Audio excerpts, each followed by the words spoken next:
Bonsoir à tous, heureux de vous retrouver pour cette nouvelle édition de la Tribune du continent, votre banquet panafricain sur BNews One, le tam-tam du continent. Au menu de cette édition, un sujet majeur, les diasporas africaines, des niches d'opportunités pour les États qui devraient aller capter ce potentiel sous-exploité, mais également niche d'opportunités dans le sens inverse pour ces diasporas qui ont une grande opportunité en termes d'investissement dans leurs pays africains respectifs. Prétexte de cette thématique, c'est l'appel du chef de l'État, le président Paul Biya, à la jeunesse camerounaise en disant qu'allez capter le savoir en Occident et revenez investir. C'est un peu la substance de l'appel du chef de l'État à cette diaspora camerounaise, singulièrement parlant, extrêmement riche, extrêmement diversifiée, avec un énorme potentiel.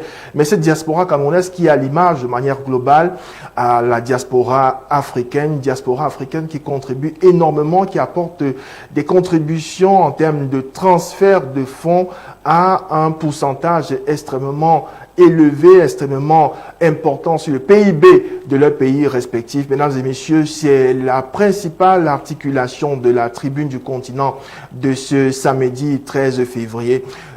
Pour débattre de cette thématique, qui seront 2 au lieu de 4, nombreuses contraintes malheureusement, mais ce sont 2 panélistes pétris d'expérience et dont les parcours vont certainement enrichir le débat. Je commence par accueillir le docteur Ella Berthelot. Il est théologien, chef d'entreprise. Il a surtout la particularité, ce sera là le grand acquis de sa présence, d'être résident américain. Il fait partie de cette diaspora, vivant aux États-Unis, mais qui a décidé de revenir investir ici au Cameroun. Docteur Ella Berthelot, bonsoir et bienvenue. Bonsoir monsieur, c'est pour le plaisir et le mien toutes les fois que tu m'invites. Surtout qu'aujourd'hui, je crois que plus que jamais, il fallait bien que je sois invité. Parce que pour une fois, j'ai le pain sur la planche, de la graine à moudre, avec le discours du chef de l'État. Il est temps que si lui-même en parle, que nous en parlions franchement, ouvertement. J'espère que tu ne vas pas me tenir la gueule, parce que aujourd'hui j'ai la gueule prête à parler, puisque ça fait quand même 4 ans que je cours après les appels du chef de l'État, depuis le FODIAS 2017, nous sommes en 2021. Beaucoup de pas coulé sur... FODIAS, entendu, Forum de la diaspora. De la diaspora. Beaucoup d'eau a coulé sur le pont et aujourd'hui, le chef de l'État a tiré la sonnette d'alarme. Je vais parler, je vais gueuler. Je vais gueuler parce que le chef d'État du Cameroun a démontré qu'il est mal compris, qu'il est mal entouré et que ceux qui prétendent amener vers lui la diaspora ne le font pas. J'ai été émerveillé par le message du chef de l'État, de cet appel totalement singulier à la diaspora que je connais. J'en suis une preuve directe. Je peux vous montrer des images où j'ai rencontré la délégation du chef de l'État qui m'a encouragé à venir au Cameroun. Je suis venu. J'ai été téméraire, je me suis en sorti. Mais je peux vous dire qu'à côté du chef de l'État, tout autour, ceux qui sont censés encadrer, accompagner cette diaspora, font une bagarre sans merci au retour de cette diaspora. Je suis sûr que mes propos, et je vais les peser, ne feront pas de cadeau à certaines personnes qui, chaque fois, sur ces plateaux ou bien aux multiples occasions, parlent de la diaspora comme s'ils avaient cette volonté, comme le chef de l'État, de les voir rentrer. Non, ils font une bagarre sans merci à cette diaspora. Ils se connaissent, ils sont en poste, et des postes bien définis, pour lesquels, toutes les fois, j'ai été au FODIAS, j'ai été au Grand Dialogue, toujours pour le compte de la diaspora, mais je peux vous dire qu'il y a des gens autour du chef de l'État, et chaque fois que le chef de l'État met en mission des gens, ce sont eux qui sont devant. La diaspora a marre de ces gens.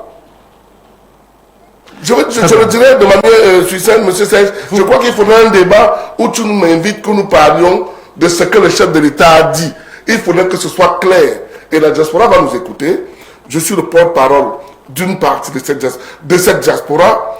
Pourquoi? Parce que je suis secrétaire général d'un groupe qui œuvre pour le retour des Camerounais au Cameroun. Et aujourd'hui, c'est l'occasion pour moi de dire haut et fort ce que le chef de l'État a voulu dire et de dire au chef de l'État de manière claire, Son Excellence, Monsieur le chef de l'État, ce sont les gens à côté de vous qui nous empêchent de rentrer investir au Cameroun. J'ai la preuve que ce soir, on a refusé le visa à un Camerounais investisseur. Je dis ce soir, il investit son immeuble à moitié, il doit venir, on doit refuser le visa sans raison valable. Vous serez libre de vos coups de gueule tant qu'on ne tombe pas dans la diffamation. Et c'est pas un journaliste chevronné qui démentira cette posture. J'accueille le docteur Pierre Legrand car il est politologue, il est journaliste à la base, mais directeur de l'Institut Mittel Africa, qui est également un média, un think tank spécialisé dans les relations, qui fait de la veille sur les relations entre l'Afrique et l'Allemagne. Pierre Legrand K, docteur Pierre K, bonsoir. Bonsoir Serge, c'est un plaisir d'être chez vous. C'est une première avec l'ouverture de votre chaîne. Effectivement, nous ne faisons pas partie de la diaspora active comme le docteur est là. Nous sommes, la diaspora pour nous est un objet d'étude, particulièrement celle de l'Allemagne. La relation entre l'Allemagne et l'Afrique nous intéresse et spécifiquement la diaspora camerounaise en Allemagne est intéressante. Je ne ferai pas un coup de gueule ici, je serai là un peu pour donner des grilles de lecture qui peuvent à un moment donné permettre, amener le chef de l'État à choisir uniquement une partie de la diaspora, celle-là, la vanter. On voit le jeune Biwele qui certainement aussi dans les milieux de la diaspora, on pose un peu des points d'interrogation. Pourquoi lui, alors qu'il y a de nombreux autres qui font ce travail et peut-être au-dessus de ses valeurs. Je salue le docteur, le jeune docteur à 22 ans, être camerounais et premier docteur, plus jeune docteur en Afrique, c'est un plaisir. J'ai beaucoup de plaisir lorsque le président de la République cite Amal, qui a gagné le prix concours des lycéens. C'est une fierté pour... Mais elle c'est le Cameroun d'abord, c'est aussi sans doute l'école camerounaise qui est valorisée par cette jeune dame. Et je pense également que tout se joue désormais dans la dialectique entre le national et l'externe, qui est cette diaspora. La diaspora n'est pas un pays, la diaspora n'est pas une... comment je peux dire une entité à part au Cameroun, elle n'est pas autonome. Mais elle attendait plus, puisque si vous le savez tous, les Camerounais de l'étranger ont la latitude aujourd'hui de voter, de participer aux élections. Donc cette diaspora attendait plus que le fait de jeter un bulletin dans l'urne à chaque fois tous les 4 ans, tous les 5 ans ou tous les 7 ans. Tous les 7 ans d'ailleurs. La question que je vous pose d'entrée du jeu, docteur Pianka, est de savoir à travers l'appel du chef de l'État, est-ce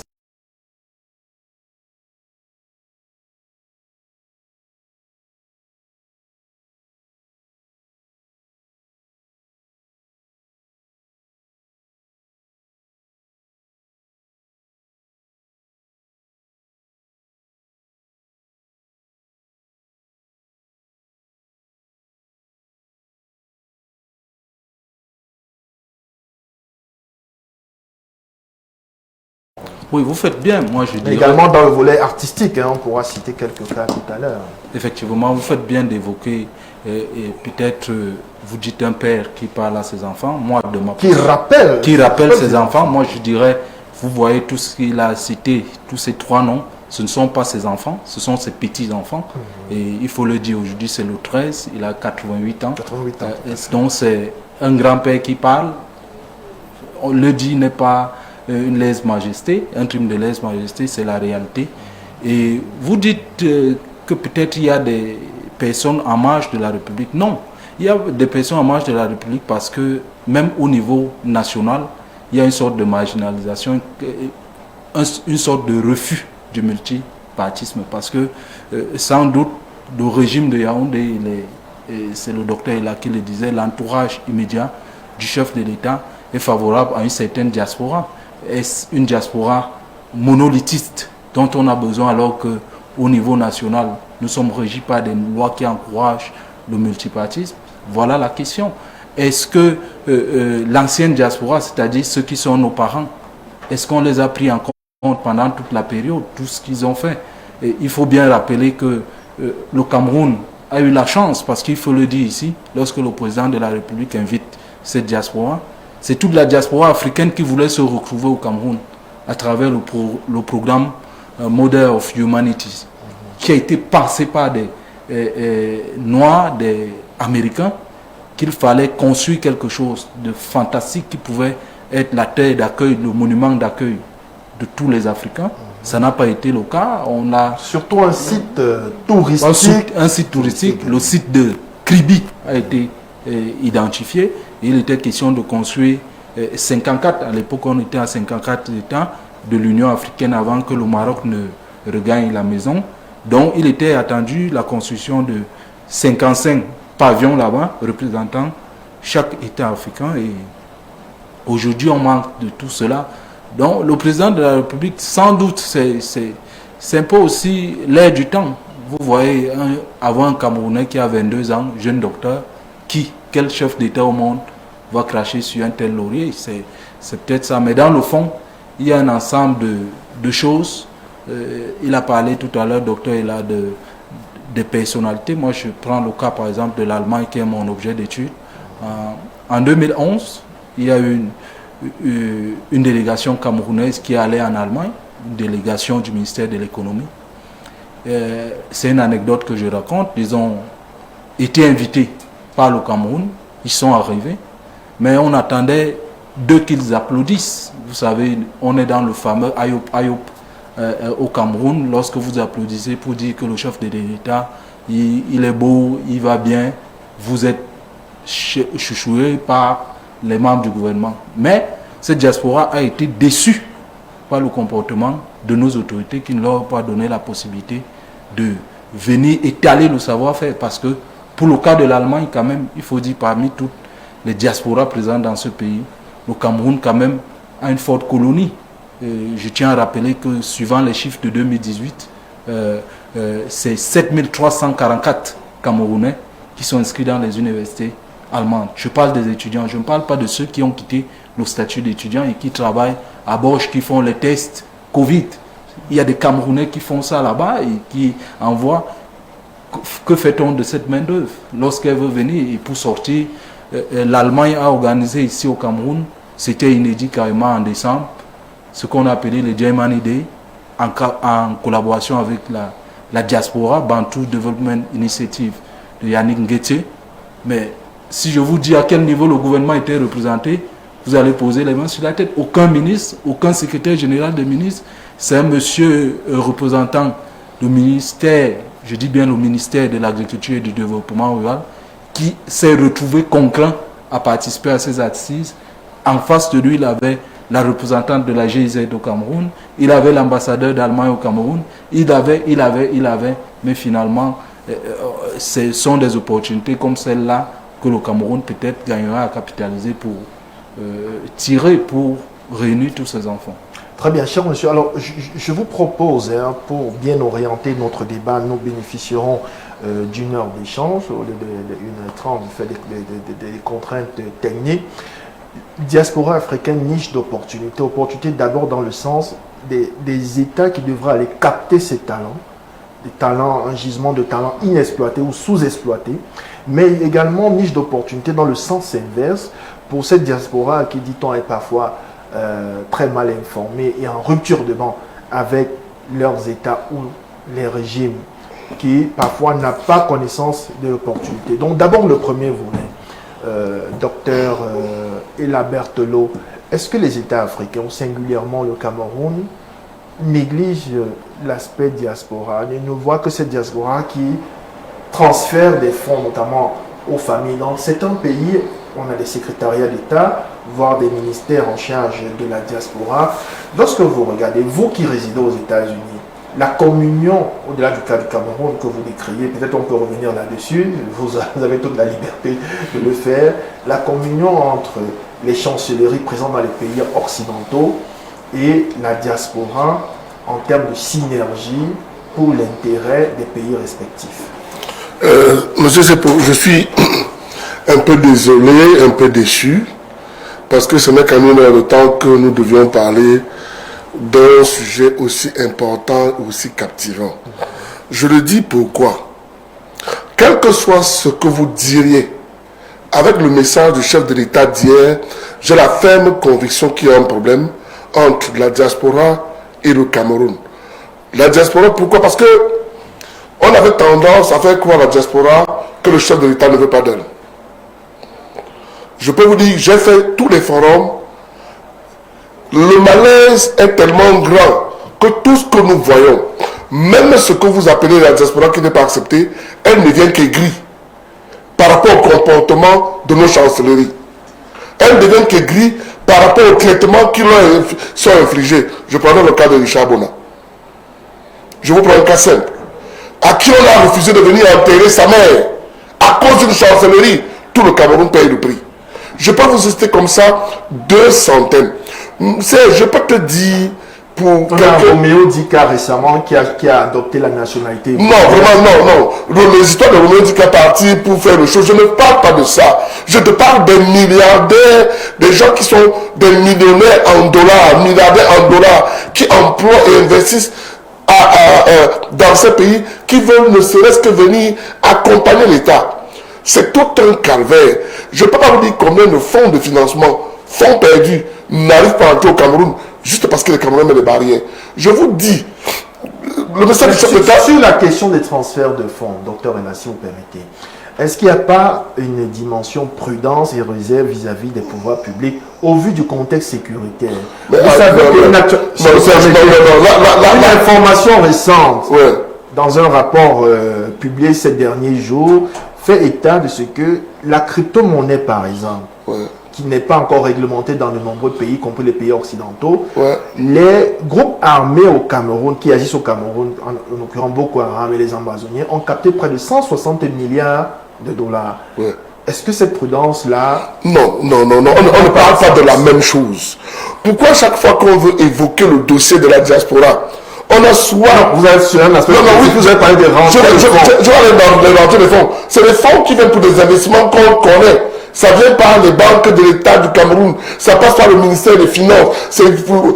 Je parle des fonds perdus. Ce sont des prêts à fonds perdus. Vous savez également qu'il y a le docteur Pierre Capra le confirme, il y a une réglementation qui va au-delà du Cameroun, la réglementation COBAC, qui régit le secteur bancaire. Mais je te dis une traçabilité.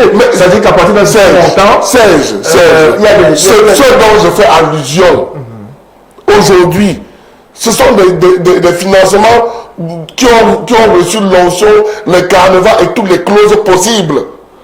C'est ce que je dis. Ce qu'on essaye de peindre toutes les fois, et c'est exactement ce que sur tous les plateaux on fait. Ça veut dire que non. On ne remet pas en cause votre... Vous vous interrogez, ça veut dire que regardez votre point d'exclamation. Il ne vient que quand ça devient pertinent. Je dis cette diaspora que vous taxez, comment est-ce que vous allez taxer un gars de Vogada, un gars de Sos qui est à l'étranger de financer Boko Haram? Non. Boko Haram, c'est un autre problème. La guerre au Nozo est devenue un problème parce que vous en avez fait un à tirer les ficelles. Je vous dis qu'il y a une diaspora. Là maintenant on est en train de parler de Serge. Il y a plus de 5 millions de Camerounais dehors. Donc 10 000 personnes vous rendent bête au point où vous ne regardez même plus la valeur des autres 10 millions de Camerounais. Je vous dis, un Camerounais qui vient investir à Yaoundé, son bâtiment immeuble est là, on a un centre de santé, on ne peut pas lui donner le visa à l'ambassade des États-Unis. Pourtant il vient chaque fois. Pourquoi le Cameroun aux États-Unis? Oui. Donc je dis, il y a un malaise qui est clair. Arrêtons de se voiler le visage. Les représentations diplomatiques au Cameroun sont très fortes et efficaces dans les relations diplomatiques inter-États et sont nulles dans les relations entre leur peuple, spécialement celle du Cameroun, entre leur peuple et leur représentation diplomatique. Je m'explique. Quand vous allez dans une ambassade et que vous découvrez que dans l'ambassade là, vous n'êtes pas la bienvenue, vous vous sentez... Nous, 80% des Camerounais qui prennent les nationalités là dehors, c'est pour avoir du travail. Hein? C'est pas parce qu'ils n'aiment pas le Cameroun. Je te pose une question, on te dit, this job is potentially for a US citizen. C'est un truc qui va donner 2 milliards à quelqu'un qui va avoir au Cameroun. Il peut prendre cette nationalité pour pouvoir avoir cet argent. Parce qu'il n'aura pas cette fonction s'il a la nationalité camerounaise. Vous ne regardez pas ça. Soit vous regardez toujours, vous dites beaucoup avant, soit vous avez peur que nous on va venir vous discuter des postes de fonction. Je vous dis, le chef de l'État était clair. Il a demandé qu'on vienne investir. Toi, tu sais, depuis bientôt 4 ans, je sais investir au Cameroun. Je me suis en sorti contre Vance et Marie qu'une seule personne dans ce gouvernement qui a accompagné ce État à New York, avec qui j'ai les photos, me disent qu'ils m'ont aidé à accomplir un document. Que ce soit dans mes plantations, que ce soit dans mon élevage, que ce soit dans mes projets. Je n'ai jamais reçu un quelconque accompagnement. Je suis secrétaire général d'un aussi large mouvement. Donc je dis, il y a un malaise. Moi je dis, ce qui me dérange, c'est que toutes les fois on va évoquer la diaspora, ça pose un très grand problème. Au Grand Dialogue, c'était pareil. Les gens viennent nous faire le cinéma. Le chef de l'État est clair cette fois-ci. Il a invité la diaspora. Monsieur le chef de l'État, si vous m'écoutez, tous vos interlocuteurs sont des malhonnêtes. Ce n'est pas une insulte. Ils ne sont pas honnêtes. Ces collaborateurs. Non, oui, ces interlocuteurs vis-à-vis de la diaspora, ils savent de qui je parle. Ces interlocuteurs vis-à-vis de la diaspora ne sont pas honnêtes. Dans la mesure où ils ne transmettent pas. Parce que si le chef de l'État appelle la diaspora, qui depuis 4 ans veut revenir, ça veut dire qu'il ne nous voit pas revenir. C'est le message du chef de l'État. Moi, je décris. C'est la conclusion. C'est la conclusion. Ça fait 4 ans que le chef d'État a lancé le FODIAS. 4 ans, il ne voit rien. Ça veut dire qu'on n'a pas dit la vérité qu'au FODIAS, voilà ce que la diaspora camerounaise avait demandé. Au Grand Dialogue, voilà ce que la diaspora camerounaise avait demandé. Qu'est-ce qu'il a fait? On sait qu'il y a les brebis galeuses. On a même encadré, on a même fait les études, on nous a invités au symposium pour réfléchir. Tout ça sont dans un tiroir. Parlant de ce FODIAS, est-ce qu'il n'y a pas nécessité aujourd'hui, lorsqu'on regarde cette présence... Je me suis préparé à aller dans un FODIAS, que le chef de l'État mette la main sur la table, il crée dans sa présidence un secrétariat de temps bien, un ministère délégué en charge de la diaspora, qui n'a rien à voir avec les relations diplomatiques. C'est-à-dire, cette structure s'occupe de la diaspora, on va voir la diaspora investir. Parce que la diaspora aussi a honte que nous investissons et qu'on ne nous reconnaisse même pas la valeur d'investir. Il y a tout ça. Très bien. Donc, moi, ce qui me gêne, c'est que quand il faut parler de la diaspora, je l'ai étudié. Je suis sûr, j'étais sûr en venant que tout le monde n'allait pas s'entendre sur le fond. Non, il n'y a pas de problème. Sur la forme. Je vous relance juste. Non, je vous relance juste. Je prenais le cas de ma fille. Ma fille est en passe d'entrer dans une des plus grandes banques du monde. Elle a le choix. Elle adore le Cameroun. Elle vient chaque année au Cameroun. Entre devenir américaine et aller travailler, ou rester camerounaise et perdre ça. Je ne peux pas vous dire combien elle m'aide, elle participe au développement de ce pays qui est le Cameroun. Donc, je dis ceci. En filigrane, vous posez le problème de la double nationalité. Je n'ai rien posé, je ne pose plus de problème. Je dis le chef d'État nous a appelés. Je réponds au chef de l'État. Excellence, Monsieur le Président, nous n'avons plus besoin d'interlocuteurs entre vous et nous. Vous choisissez une seule personne qui nous reçoit, qui nous écoute, qui vous transmet et vous traitez avec nous. Pourquoi? Parce que nous ne faisons plus confiance à personne. Les autres ne veulent pas le dire. Moi, je ne bénéficie de la temps de personne. Mais je peux te dire, Serge, la diaspora aime son pays, la diaspora aime son président à cet âge. C'est une sagesse que d'avoir un président qui a 88 ans. Mais maintenant, comment utilisons-nous la sagesse de notre chef d'État? Non, si c'est ce que je vois à côté de lui, je ne dis pas tous. Moi, je connais des gens à côté du chef d'État qui ont toutes les fois essayé de nous entendre et qui nous disent qu'on a bloqué le vent. Ça veut dire qu'à côté du chef d'État, il y a des gens qui travaillent. Mais ce qu'on a mis en face de nous maintenant, que ce soit dans nos représentations diplomatiques, que ce soit au Cameroun, monsieur le chef de l'État, ils sont experts en relations internationales et diplomatiques avec le peuple, mais ils sont nuls en relations communautaires avec le peuple camerounais de la diaspora. Donc, nous avons besoin de gens qui vont aller vers cette diaspora, qui vont les écouter, qui vont revenir rencontrer le chef de l'État et qui vont trouver des solutions. Je vous dis, et je peux vous mettre au défi, je sais de quoi je parle.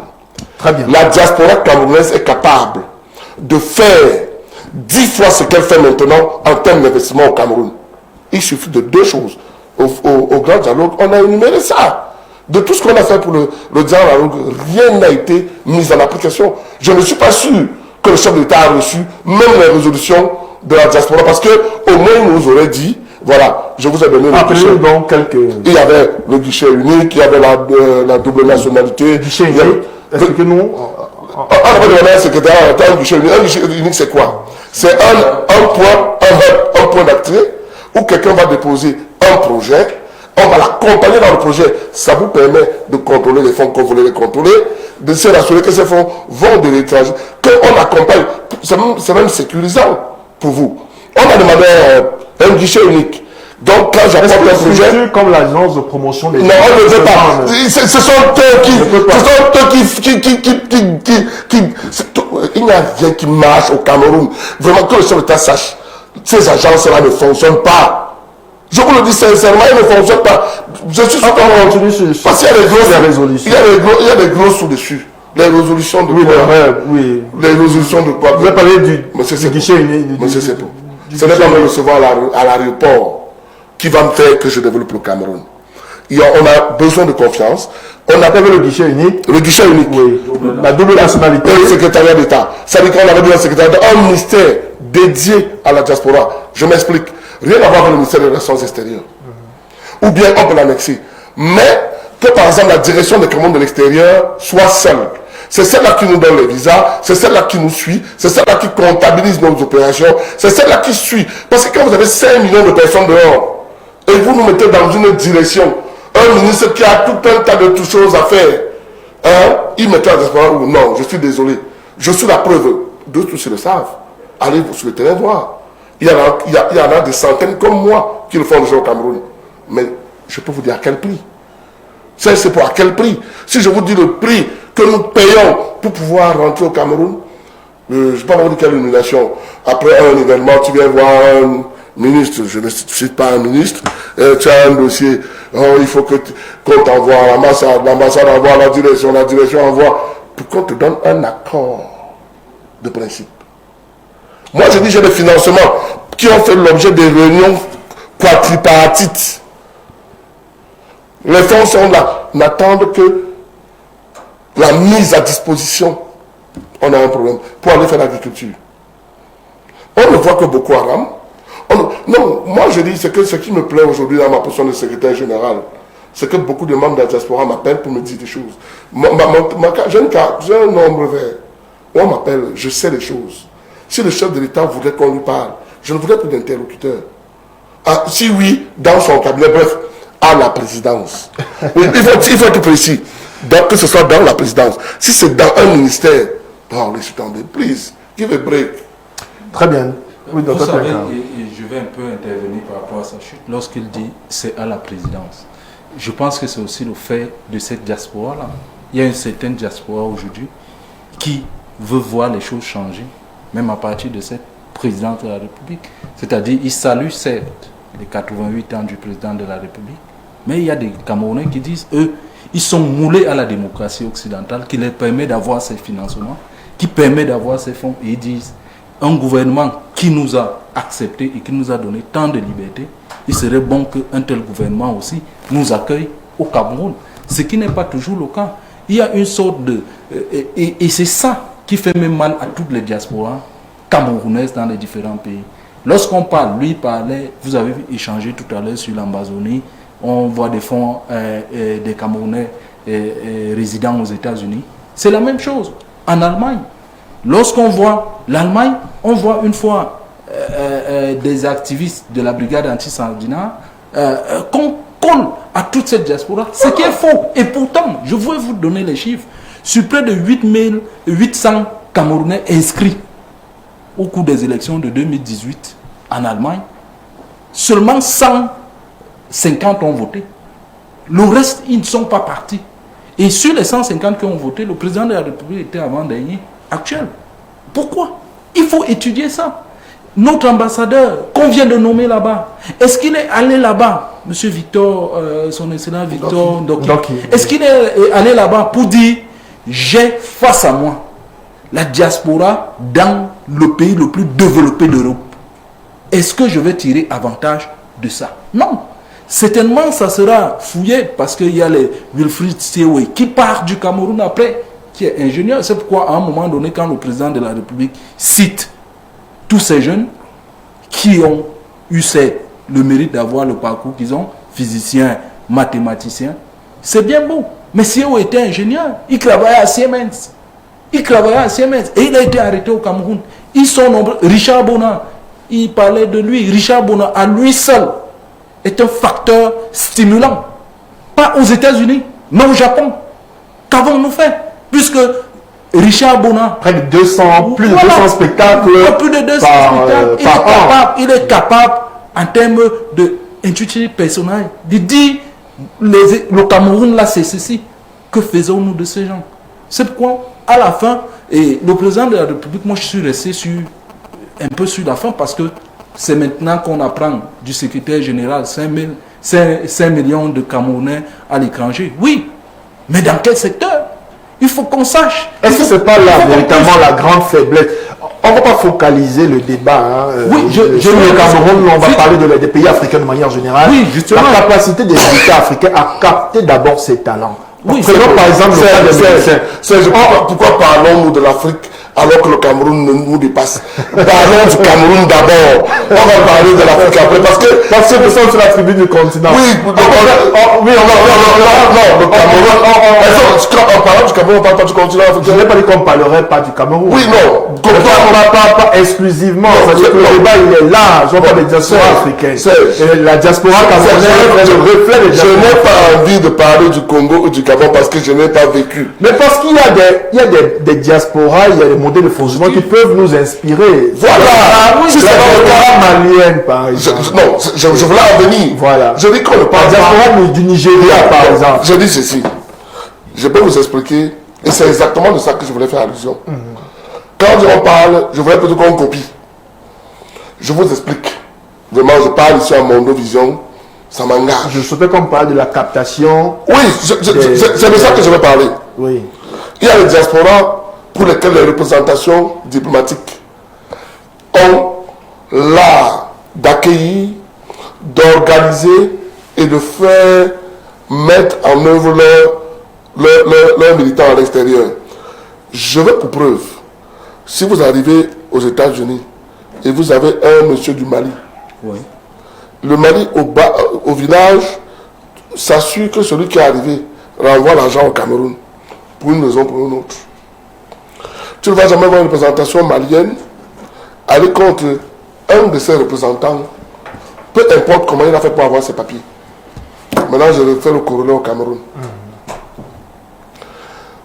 Le jeune qu'on a cité tout à l'heure, c'est le jeune mathématicien. Physicien. C'est Tema Biolé. Biolé. Oui.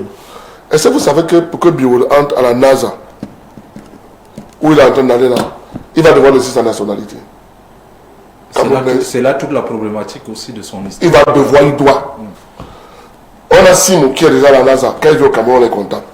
Est-ce que vous savez que Samuel Eto'o, à un moment donné pour jouer, a laissé sa nationalité? Pourquoi subitement, par coup de concours, on a tout expliqué à tout le monde? Aujourd'hui, c'est un problème. Il y a des gens qui n'ont pas ce niveau, qui n'ont pas ce nom, mais qui ont ce qu'il faut dans la poche. Ailleurs, on voit justement la diaspora, par exemple, juive, israélienne, avoir des diverses nationalités partout dans le monde, mais rester attachée et venir régulièrement contribuer au développement du pays. C'est valable également pour les diasporas des pays asiatiques. Moi, je connais ce qu'on va te poser comme question. J'aurais voulu que ce soit interactif, que je réponde in fine à chacun d'eux. On fera cette Aucun membre de la diaspora ne peut être un problème pour le Cameroun à partir du moment où, s'il regarde, je veux le dire, quand il regarde le Cameroun avec un esprit critique, c'est parce qu'il aime le Cameroun.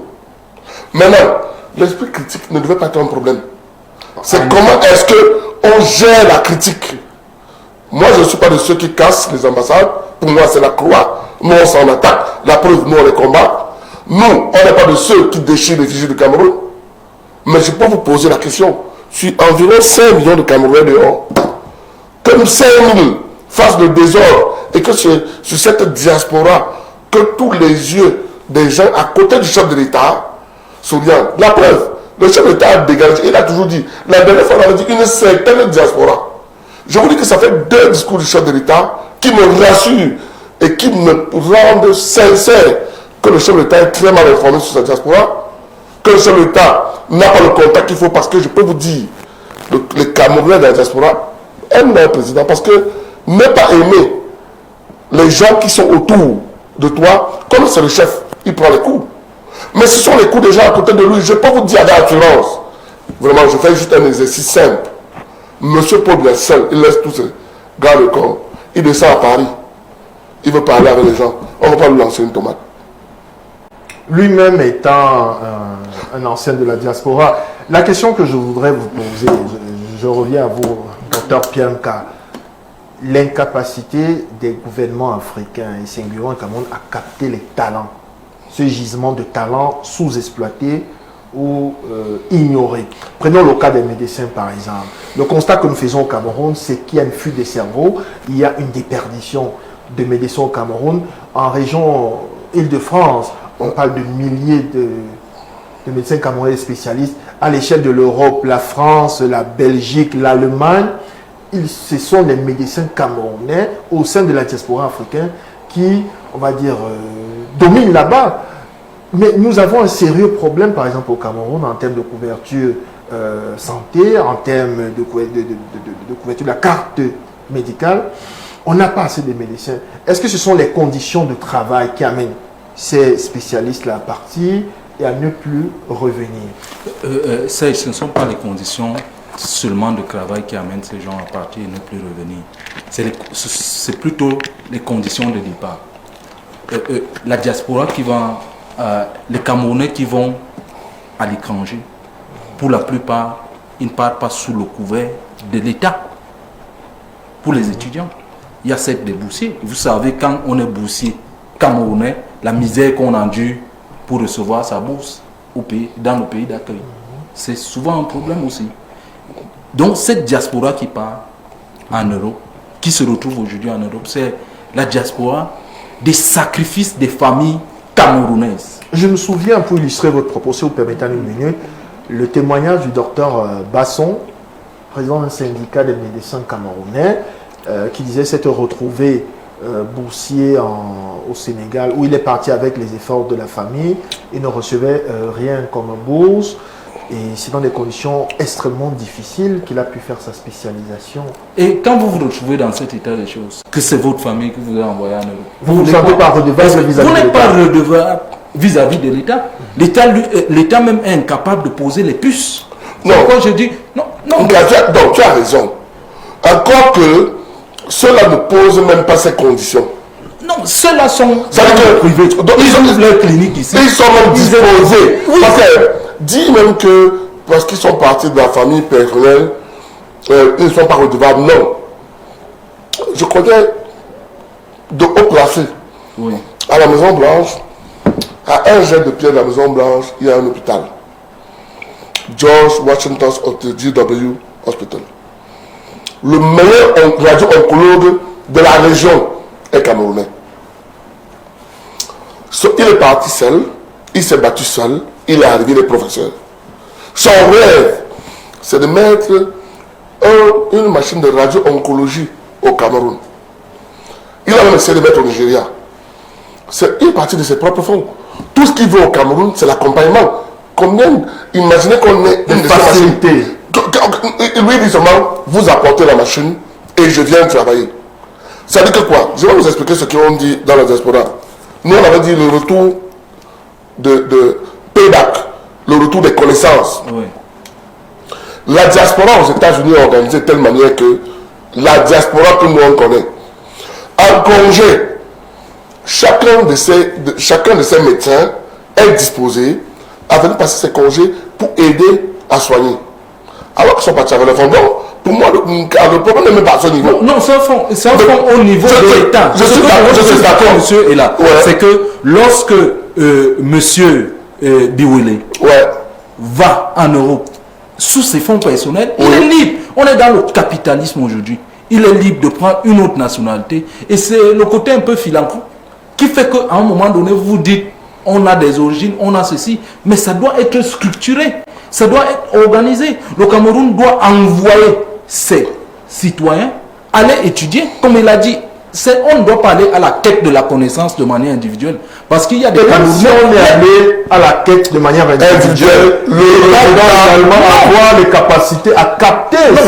Parce qu'il faut aussi dire qu'il y a les charges de l'État. C'est un peu plus possible, comme à l'époque du président Biya, où on envoie massivement des... Serge, acceptez que je vous explique que lorsque quelqu'un va avec ses fonds personnels, ce sont ses fonds personnels. Et il va là-bas, c'est dans le capitalisme. Il est là, il faut rembourser les cautions, les sacrifices que les familles ont pris avant d'engager.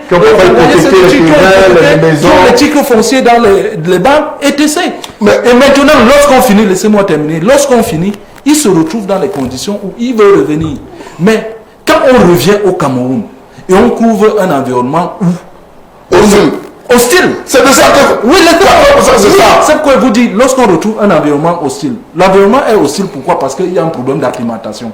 Vous ne pouvez pas vivre dans un environnement où le policier, où il n'y a pas plus de corruption. Vous venez, vous êtes encore accueilli par la corruption. Insécurité juridique, malgouvernance, c'est la preuve, c'est pourquoi j'ai insisté. Il faut monnaie pour que ce dossier avance. C'est pourquoi j'insistais en vous disant que, puisque ce n'est pas l'État qui les envoie, l'État n'a pas la même mise sur eux. D'autres pays mettent en œuvre. Le président, vous avez dit, comparaison n'est pas raison, mais le président Macky Sall, il est arrivé l'année dernière avant la survenue du Covid, il est arrivé en Allemagne, il a été reçu par la chancelière, qui l'a amené dans le Gotham des hommes d'affaires de ce pays. Il a été reçu, il y a la diaspora autour et tout. Pourquoi? Parce que ces pays-là, ils veulent une image. Le risque pays, il est très important. Lorsque quelqu'un est en Allemagne, en France, aux États-Unis comme ils sont, lorsqu'il voit chaque jour que pour avoir dit ceci, tu es bâillonné, tu es pris en prison, on n'investit pas où on a l'insécurité juridique.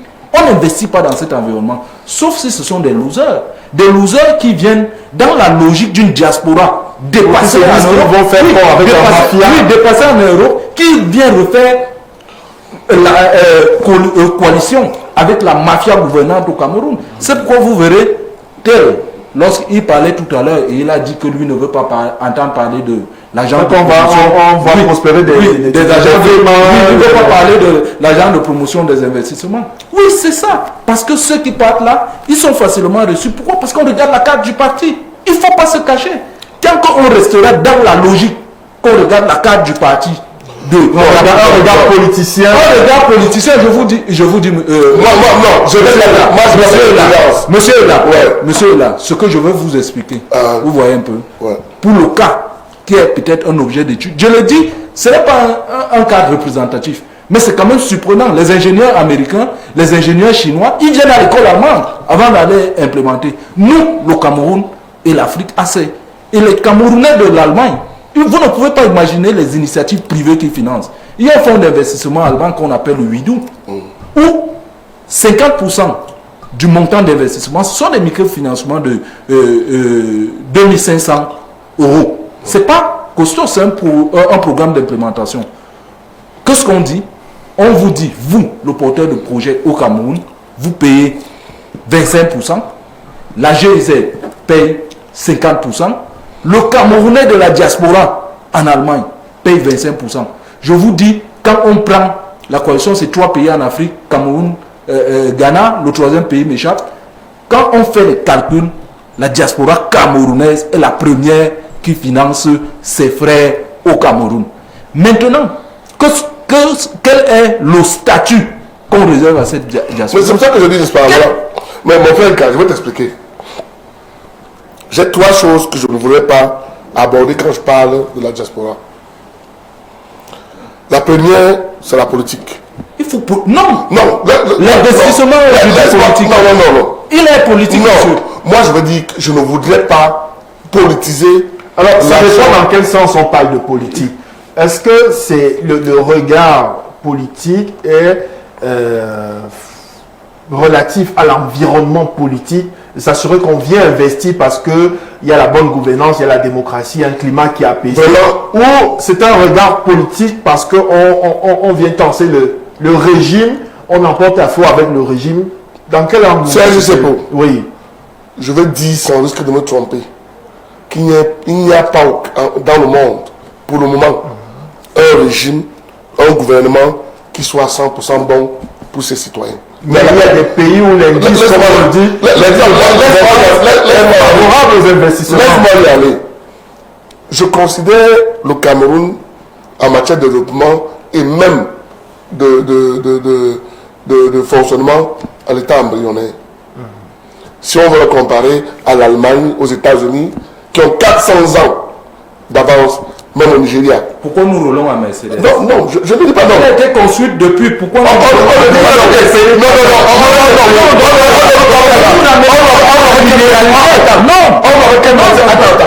roule avec les Mercedes, les Maybach. Non, voilà. Si on roule avec les Maybach, oui. Est-ce que c'est la Maybach comme il y a 40 ans?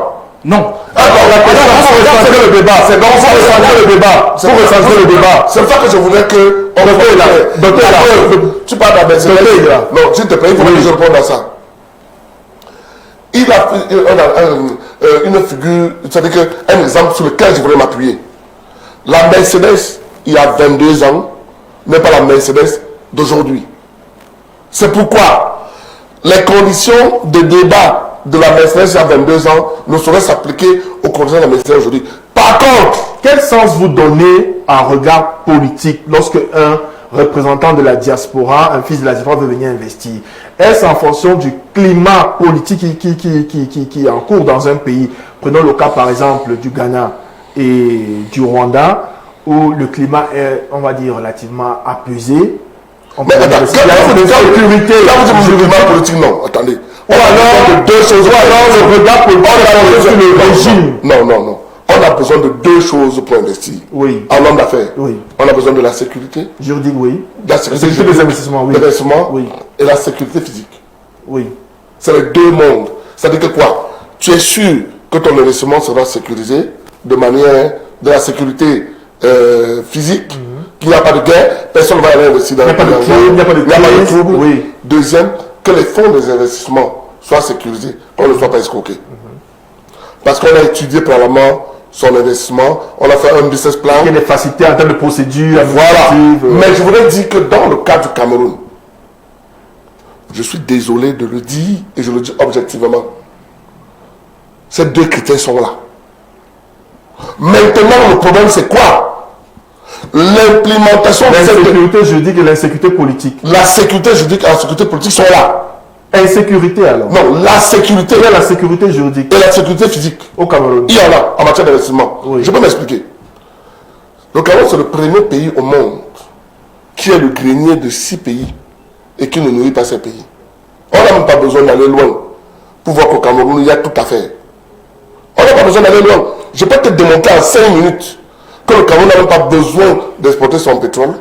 On n'a besoin de rien pour vivre. Je t'explique la deuxième chose. Le climat de l'électeur du nord-ouest et du sud-ouest, qui ne nous réjouit pas, qui nous dérange, n'est que l'émanation d'une manière de penser comment gérer et comment sécuriser. Est-ce que tu comprends? Parce que quand vous cherchez, laissez les divisions dans un Cameroun. C'est quoi? C'est politique, non? C'est pour ça que je veux te dire.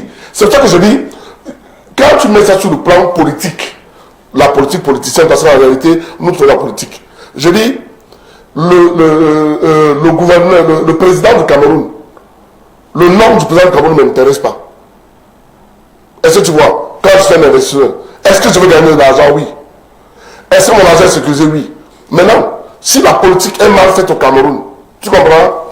C'est pour ça que je dis, je suis totalement contre les investissements à condition qu'ils viennent de l'étranger. Un exemple simple. L'Union européenne, à un moment donné, a voulu donner des fonds ici pour le financement de l'homosexualité. Pour nous imposer quelque chose qui n'a rien à voir avec nos mœurs.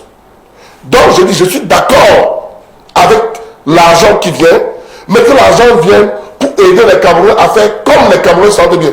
Parce que je peux vous dire quelque chose. Est-ce que vous savez que si ces pays que vous citez tous les jours, leur développement se déplace pour se retrouver ici, les Camerounais seraient mal à l'aise. Je dis n'importe quoi. On déporte la police allemande ou américaine ici pour la mettre en application. On ne va plus vivre. Ça n'a rien à voir avec nos mœurs. Ça n'a rien à voir avec nos manières de faire. Ça ne veut pas valoriser la corruption. Mais ça veut dire que chaque société a sa manière de faire. Sauf que, dans le cas du Cameroun, on fait beaucoup l'extrême. Quand c'est bon, c'est très bon. Quand c'est mauvais, c'est très mauvais. Mais quand tu as dit que le Cameroun, aujourd'hui, j'ai fait une vingtaine de pays, je suis fier d'être Camerounais. Et je suis fier, vraiment fier d'être Camerounais. Parce que je sais, voilà, je sais que le Cameroun est sur la bonne voie. Je sais que le Cameroun avance. J'ai fait un constat sèche, on ne peut pas trop en parler. Depuis que je marche au Cameroun, depuis un moment, je me suis rendu compte que on construit des hôtels de police dans le même design. Dans tout le Cameroun. Ouais. Ça veut dire qu'on a copié quelque chose. Je ne suis pas de ceux qui... Que ta maison soit mauvaise n'importe comment, tu y trouves du sommeil. Moi, je dis, je me sens à l'aise. Je me sens autant à l'aise quand je mange mon beignet haricot à côté de la route que quand je le mange à Chopeyamo. Parce que le beignet haricot de Chopeyamo, c'est le hamburger pour moi. Ce n'est plus dans les mêmes conditions de ma mère au village. Mais je ne dis pas non au devoir. Moi, je dis ceci. C'est le refus de certains Camerounais aux autres Camerounais de participer à l'édification de ce Cameroun, bien ou mauvais. Ce refus-là est donc quoi? Les politiques. Non. Qui refuse? Non, il ne peut pas être politique. Qui refuse? Maintenant, c'est ce que j'avais dit de certains Camerounais. Si le chef de l'État a invité les Camerounais aujourd'hui, ça veut dire que ce n'est pas lui qui refuse.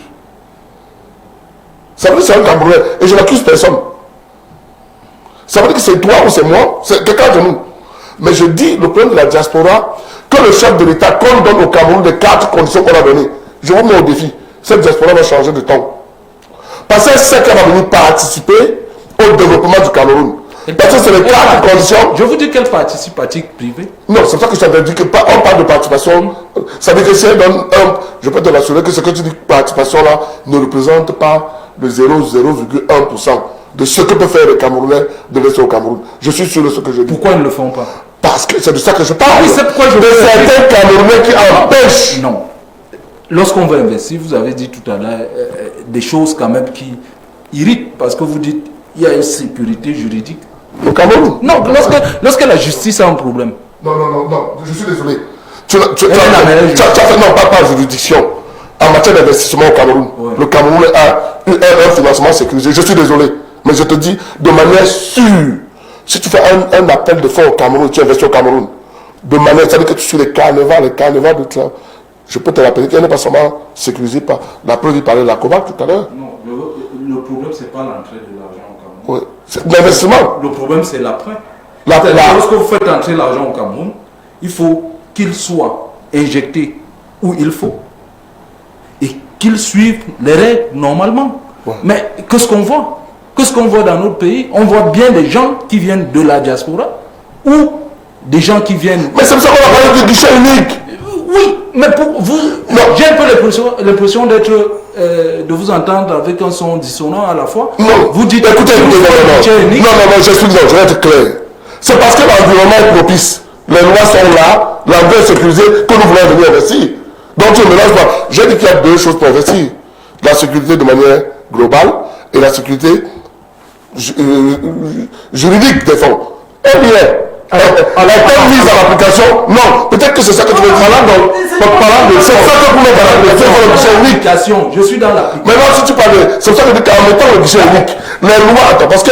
Lorsqu'on évalue le risque pays, on n'est pas dans ça existe ou pas. On est situation actuelle. Non, mais la situation actuelle, c'est où? C'est sur les papiers, non? Ça n'existe pas. Non, c'est sur les papiers. On n'applique pas. Non, mais là, l'application, c'est toi qui définis. C'est pour ça que nous, pour nous protéger, on a dit, ok, on veut un guichet unique.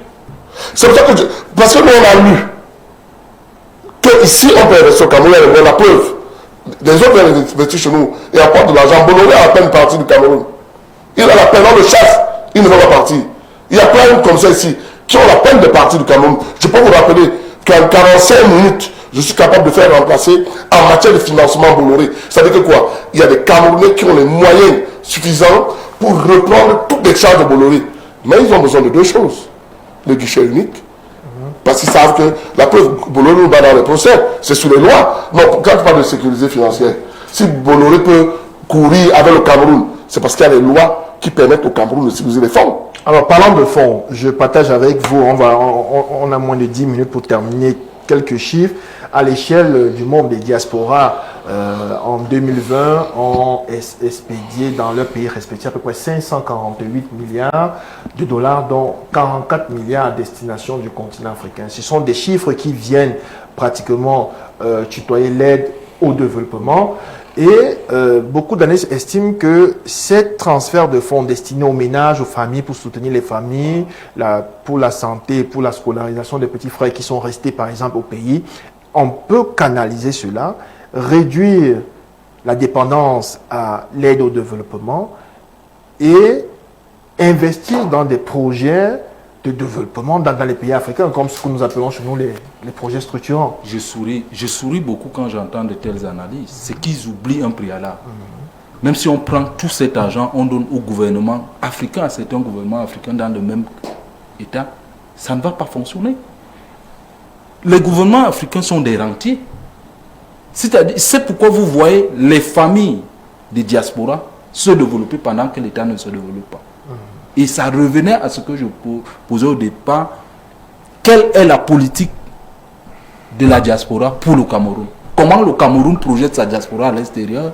Comment la diaspora camerounaise se projette pour l'intérieur? C'est là toute la problématique. Lorsqu'il y a antagonisme, ça ne peut pas marcher.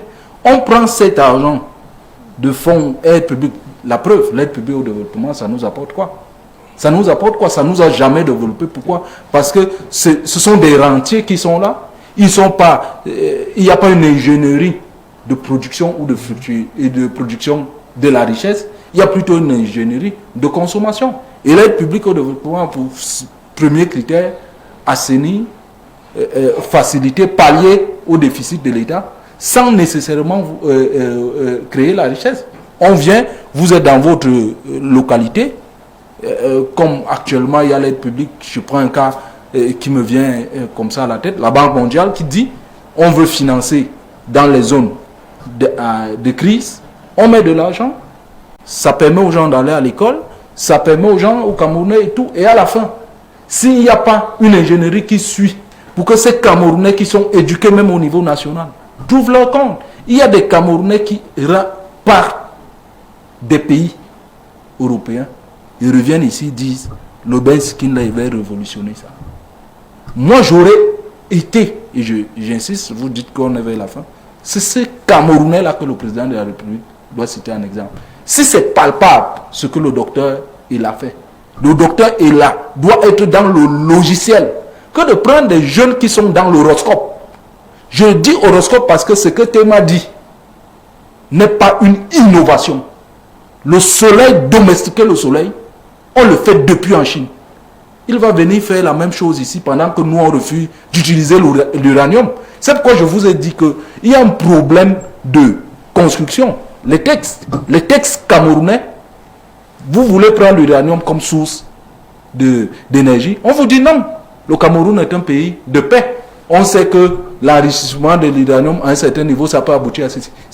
J'ai eu une discussion avec les responsables du ministère sur la question. Je m'arrachais les cheveux de la tête. Et vous avez un ingénieur qui lui vient vous dire que moi je vais faire le soleil artificiel. Il va prendre tout ça où? Il y a cette politique-là, il y a cette logique.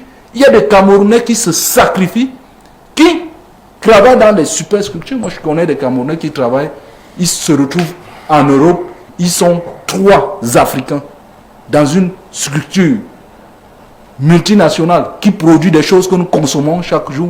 Ces gens sont au Cameroun chaque année. Ils sont là, ils ont les structures qu'ils ont créées et les contrôlent à partir des téléphones, étant de l'autre côté. C'est cette diaspora-là. C'est elle qui est nombreuse. C'est elle qui est nombreuse. Alors, le déficit d'ingénierie. Je ne crois pas qu'ils l'appellent. Le déficit d'ingénierie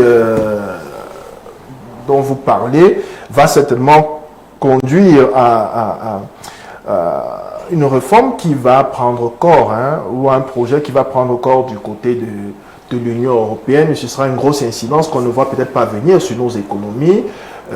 L'Union européenne avec la France en tête de proue, ils entendent mettre sur pied une sorte de projet de mobilisation pour l'entrepreneuriat de la diaspora, financement d'à peu près 1000 entreprises par an pour un budget d'à peu près 25 milliards d'euros. Docteur est là et on va sortir par là. Faute pour les pays africains, les gouvernements africains, de capter ce gisement d'opportunités, ce gisement de talent, ce sont les autres qui vont récupérer cette diaspora. venir la réinstaller dans nos pays africains. C'est un projet qui sera d'ailleurs présenté au sommet Afrique-France en juillet 2021 s'il se tient, qui vont venir réinstaller cette diaspora et qui va travailler pour le logiciel français. Ils vont arriver avec un avantage comparatif sur la technologie. Ils viendront avec des financements qui seront certainement logés dans les banques françaises, je ne les cite pas. Et il y aura une sorte de déstructuration de l'économie camerounaise.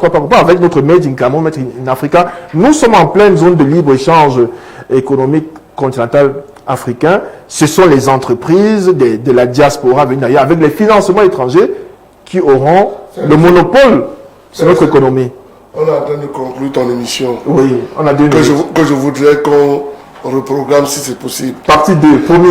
L'opération de charme que l'Union européenne veut faire, je peux le dire sans me tromper, se cache de grosses choses. Mais elle trouve un terreau fertile. Non, c'est pour ça que je dis... L'abandon de cette diaspora. L'absence de politique. L'absence de politique, c'est pour ça que je suis à l'encadrement de la diaspora. Oui. Ils sont en train de vouloir dépeupler leur pays. Ça ne nous dérange pas. Au moins ça nous plaît. Mais je peux te dire, si vous ramenez les Africains en Afrique, ça c'est une bonne méthode. Maintenant, c'est donner la solution aux gens où il ne faut pas. Le chef de l'État a dit qu'il veut la diaspora de manière directe. Qu'on reste sur ce qu'il a dit. Je parle du Cameroun. Personne ne va nous empêcher de rentrer au Cameroun. On va s'installer à la présidence avec le chef d'État et on va construire le Cameroun. Voilà, c'est sur cette note d'espoir et d'optimisme qu'on met un terme à cette autre édition de la Tribu du Continent. Je vous promets, on fera un autre débat. C'est un débat extrêmement vaste. On a d'ailleurs eu une contribution du professeur Samuel Maté que malheureusement, pour des raisons techniques, on n'a pas pu diffuser. On prend rendez-vous pour samedi prochain pour une autre édition. Je vous dis à vous merci, docteur Pienka. Merci à vous, docteur Elabert. Merci également à l'équipe technique. Mesdames et messieurs, excellent suite de programme sur le Tam-Tam du Continent B-News One. Prenons rendez-vous pour une autre édition de la Tribune Continent. Ce sera samedi prochain, 21h du Cameroun. Il sera 20h heure GMT. Que Dieu vous bénisse. À très bientôt. Merci.